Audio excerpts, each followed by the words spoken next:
Well, as you can tell, we have a lot of folks who are deeply connected to Earth Day and what that means, and they're living in this consciousness of being one with the earth every day of their lives. No one would look at Martha and say, wow, that's a warrior. I used to call her our angel lady because she used to do angel workshops. But she is a spiritual warrior, and specifically in connection to how caring for the earth is caring for ourselves, that there's God in everything. And she always reminds us of that. She's been doing the Earth Care programs for how long now? 15 or more years. So our gratitude shout out for the month is for Martha Powers.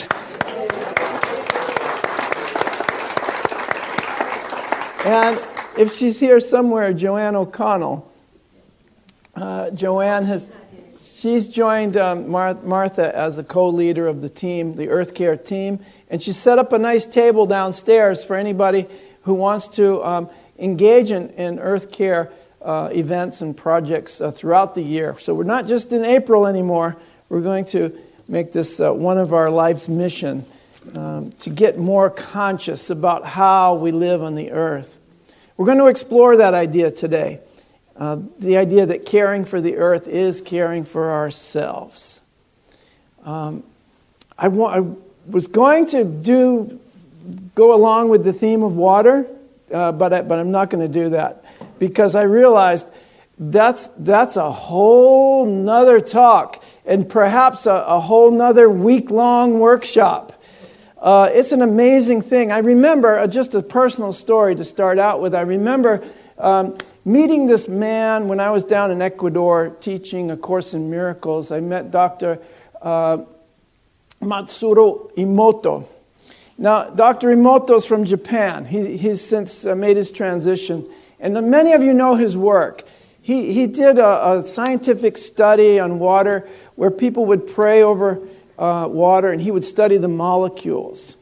And then they would give negative energy and say, I hate you, and things like that. And they would watch the water molecules turn dark and polluted from the thoughts. Yeah. And when they were praying, and we were praying, when they were praying over the water and giving it positive, affirming thoughts, I love you, you're wonderful, thank you, the water crystals would open up and become clean and pure. And so he said, wow, if this is how water reacts to our thoughts, to our energy and our vibration, then let's do a deeper experiment. Let's take polluted water and then we'll pray. And he watched the polluted water change. He took pure water and they gave it negative thoughts and he watched the pure water be polluted. This is the results of your thoughts. This is the power of your vibration, the power of your thinking in the world. You're affecting everything by every word you speak, every thought you think, and every action that you take in this world. That's why I always say, teach only love, because that's what you are. And we need to teach only love in our relationship to the earth, in our relationship to water, in our relationship to each other, in our relationship to our food, in relationship to everything on this planet. We need to teach only love. We need to be only love. We need to give that vibration, that pure, loving, positive vibration in everything that we do because it's having an effect. If we're 60% water and the earth is 70% water, then the vibration of our water molecules are actually communicating with the vibrations of the water molecules that we think are outside of us. We've learned through quantum science that it's not actually outside of us, that we're connected through tiny strings of energy. At all times. Whatever's happening to this water molecule is happening to that water molecule over there simultaneously. It doesn't take time for it to happen. It's occurring now. Everything's occurring right here and right now. Isn't that amazing? All right then, what are you thinking, feeling, and experiencing right now? Wow. Now guess what? You have the power to change that. Oh, I don't like what I'm thinking and feeling and experiencing. I have the power to choose again, to choose differently. This is unity thinking. Now, some of you are a little bit new to Unity. We have an amazing organization that's been around for 135 years. And it was started by Charles and Myrtle Fillmore. Charles and Myrtle Fillmore, I discovered early on, were vegetarians. They were plant-based people. Back at the turn of the century, that was pretty rare. But they spoke about it, and mostly in terms of how it affects your spiritual development. They didn't even talk about the health benefits. They didn't even talk about the benefits to the earth. They experienced a heightened level of awareness when they ate plant-based foods. It was amazing. So I'd like to propose that if we simply refrain from our violence against the earth and against each other, take care. The earth will take care of us. We talk a lot about we need to take care of the earth and we need to do all of these things. But if we just stop being violent towards the earth, towards the animals, towards each other, the earth will take care of us. That's kind of how it works, because the ecosystem is bigger than our little systems that we have created. Lily always tells me, I'm not worried about the earth. When the humans are gone, the earth is going to flourish again. Don't worry about the earth. It will take care of itself. I said, well, I'm worried about us. I'm worried about the quality of life for my children and grandchildren. And I'm not really worried about it because I'm in a consciousness that can change the molecular structure of the physical environment by the power of my thinking, feeling, and acting. Oh, that's good. I feel a vibration now. I feel a vibration in this room. Some of you are resonating with that, and you're actually doing it in your life. Some of you are saying, oh, that's impossible. Charlie's going, I don't know. Scientifically, that hasn't been proven yet. Yes, it has. Matsuro Emoto, a guy I met in Ecuador, he proved it. And the wonderful thing about it is very simple. We were praying for the water that came down from the mountain that supplied the drinking water for Ecuador, the whole city of Quito. And so we went to the source, and there was a great big gathering of people there. They had created a museum for his work with all of the photographs that he took of the water molecules, and he was signing programs. But then we all went out and we prayed. It was the most extraordinary thing because we were just connecting with the water. It was so amazing. And it was just, thank you. I'm sorry. Please forgive me. I love you. And that turned into Ho'oponopono practice. But he was practicing it way before I heard of Ho'oponopono. It was just a natural thing to say, thank you, water, for my life. I'm sorry for polluting you. And I love you. I am one with you. And this energy of love helps change the molecular structure or restore the purity of the molecular structure of the water. It restores itself naturally. But what I'm doing is restoring my consciousness in harmony with all that is. That's our opening prayer. I'm restoring my consciousness by the pure substance of love and bringing into manifestation my world in harmony with all that is. Isn't that wonderful? And you can do it. You can make a choice to do that, to let your life be an example of manifesting from the pure substance of love, that which is in harmony with the universe, with the earth, and not fighting against it and killing ourselves. So, I think we're a little arrogant when we say we're going to take care of the earth. The earth's going to take care of us, only if we let it. Charles and Myrtle Fillmore, the founders of Unity, believe strongly in the spiritual practice of living in harmony with the earth, adopting a lifestyle which enhanced the experiencing of higher states of consciousness. About a month ago, Martha gave me this wonderful little booklet, and it's called The Forgotten Teachings of Charles Fillmore, How Our Relationship with Animals Connects to Universal Love, Ethical Living, Spiritual Development, and World Peace. This is very small. I don't know if we can get other copies of this, but maybe Martha can help us to get more copies of this little booklet, because it is an amazing thing. And it talks all about the connection between spiritual growth and the practice of compassion towards animals, and specifically adopting a plant-based diet, which we talked about a lot on Friday night, which is a wonderful program. Oh, I forgot to put this up. We're in the beginning of the service. We're always going to have a slide of the title, so give you a little taste of what's coming. So Charles Fillmore viewed the choice to refrain from animal flesh as a natural part of developing spiritually, and inevitable for those who answer the call to higher consciousness. This is the co-founder of Unity. And this is back early on, 1910, 1920. He wrote in his book, The Atom-Smashing Power of Mind, that there's a relation between thinking and eating. As you grow spiritually, the character of your food and all that pertains to eating may have to change in conformity with the new order of things. You're going to be on a higher vibration. You want to be on that vibration. You want to become aware. You want to be vibrating, be blessing the earth, blessing the water, blessing, always blessing. He said in here that, that's from an article he wrote in his column, The Vegetarian, in 1920. Oh, no, wait, that's the next one.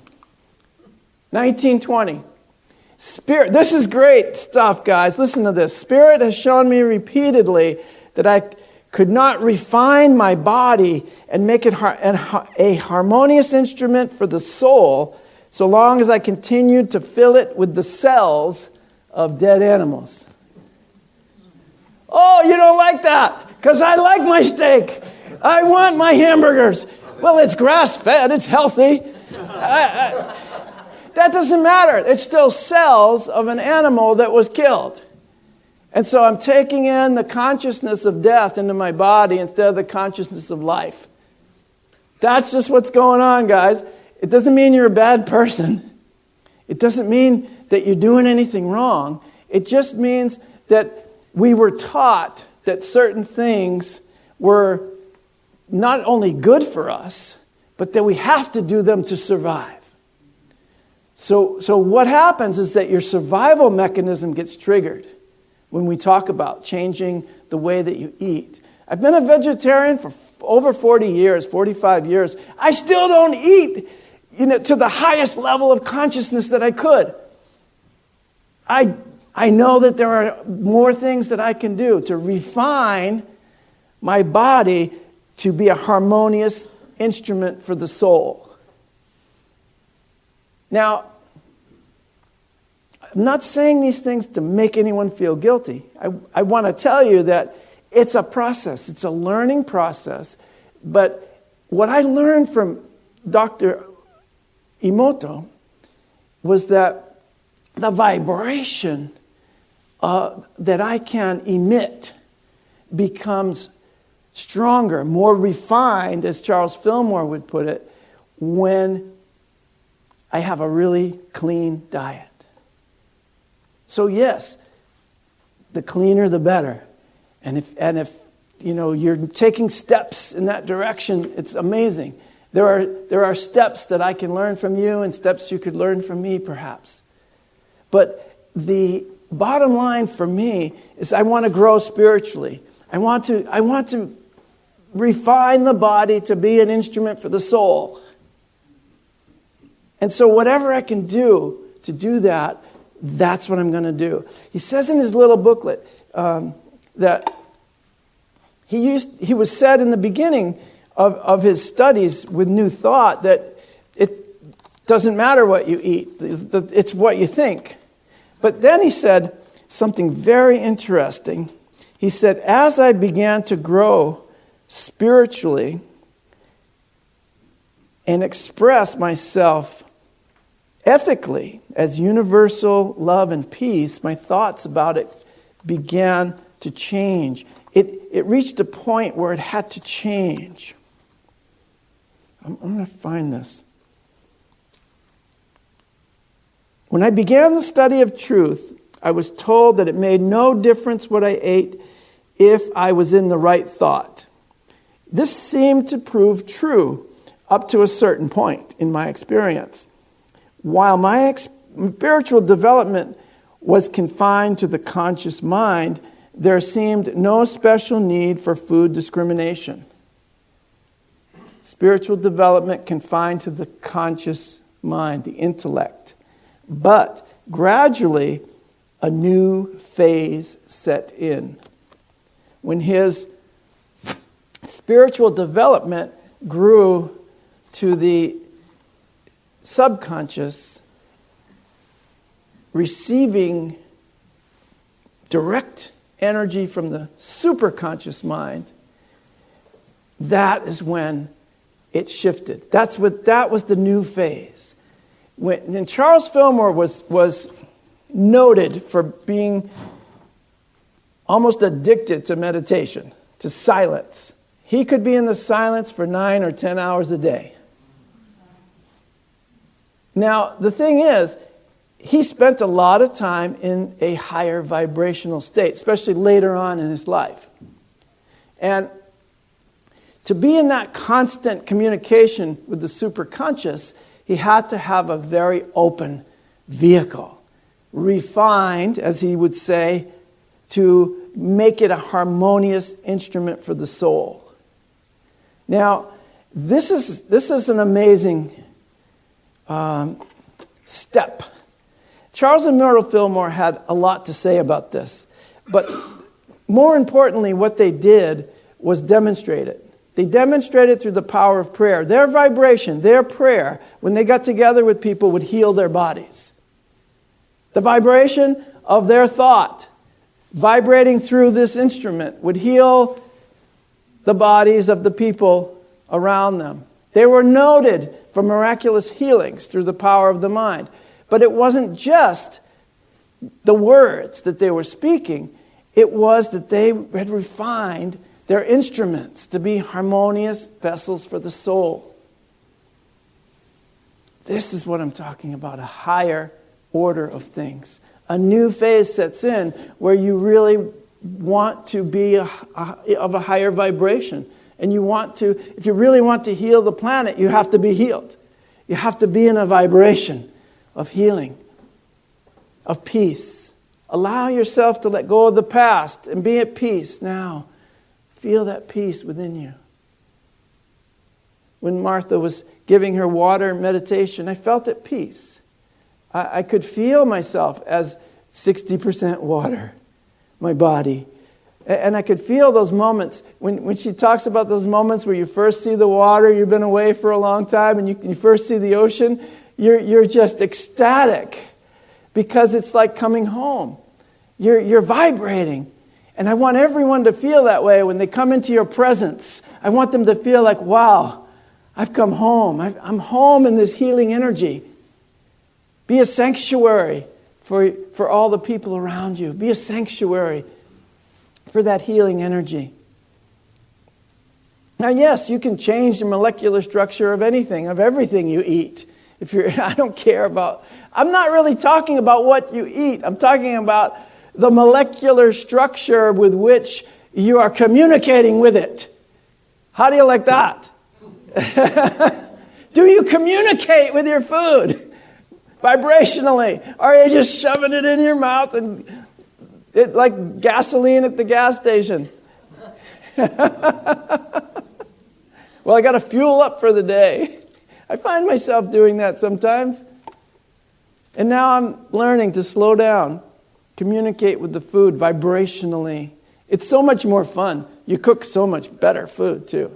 We have a beautiful thing hanging in our kitchen that says, love is the best ingredient. because that's what we want to put into our food.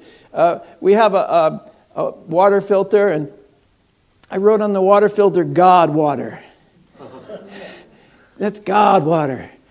That's filling me with the God substance, that water. That's pure God water.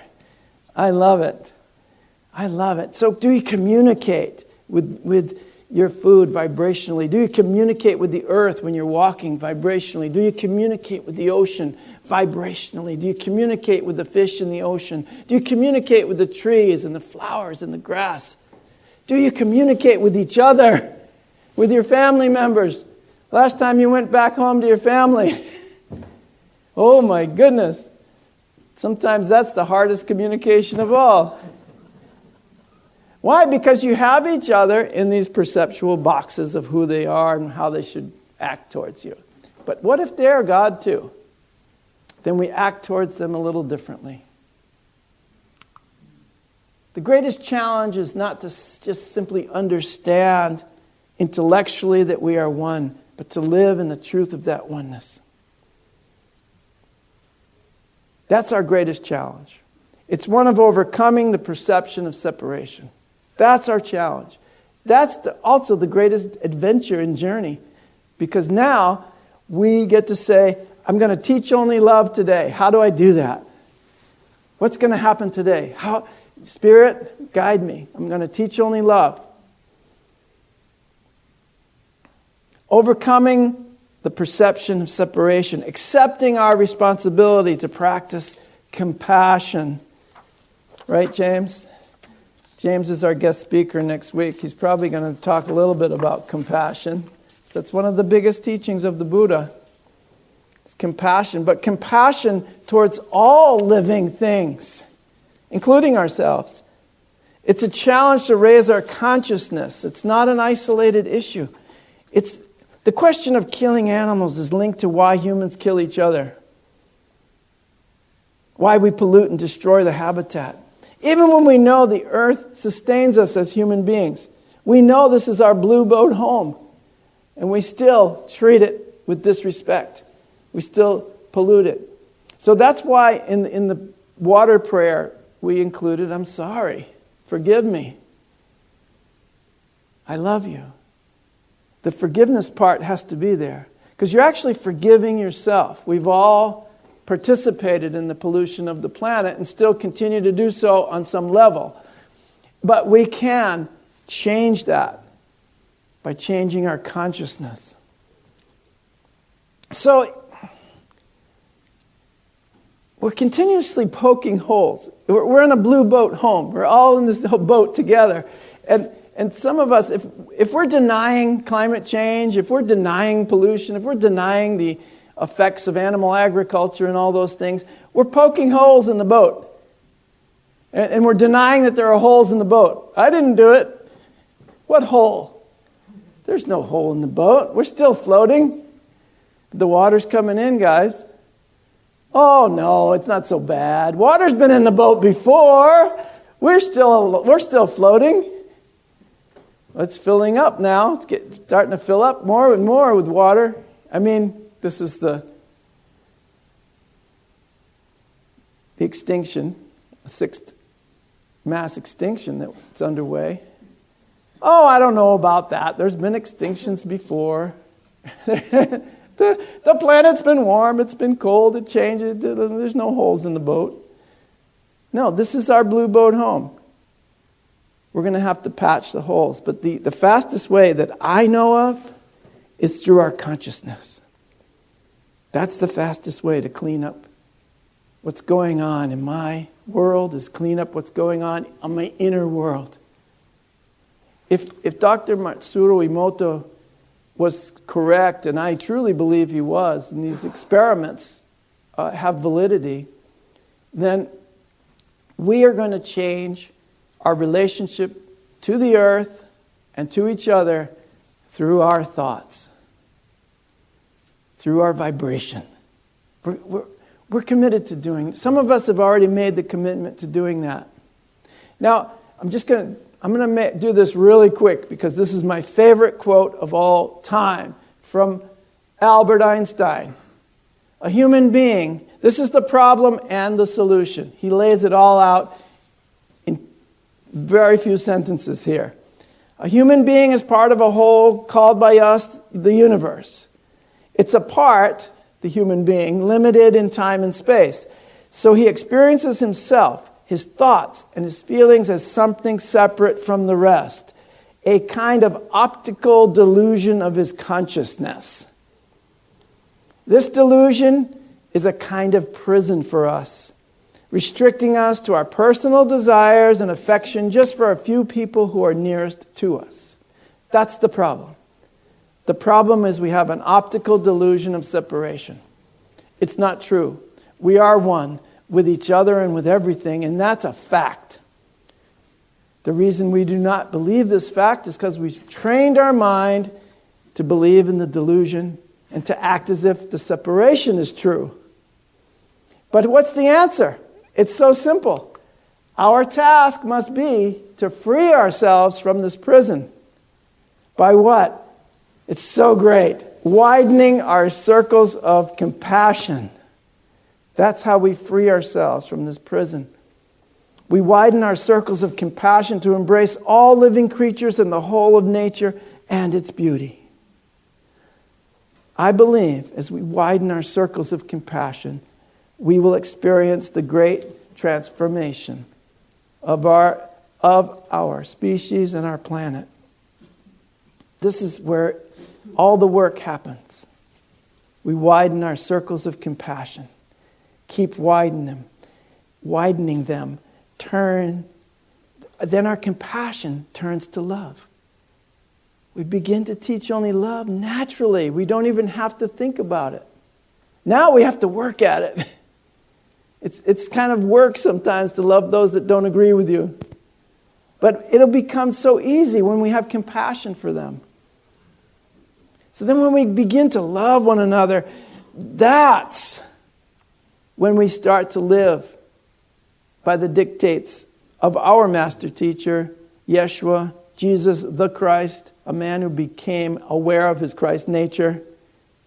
When he said to love our neighbors as ourselves, to love our enemies. Don't worry about what they're thinking, just love them. Because God is love. And if you say you love God and you don't love your brothers and sisters, then you're a liar. That's just the way it is. But since God is love, then you must be love also. We are one in that love. We are one with all living creatures in the universe, with all of nature and all of its beauty. And there truly is hope. I talked to one of the most pessimistic people I know. And I said, well, do you think there's hope? Do you think peace is possible? And that person thought about it for a minute and he says, yes, it is possible. So where is it going to start? In me and in you. I love you guys. Teach only love because that's what you are. So it is.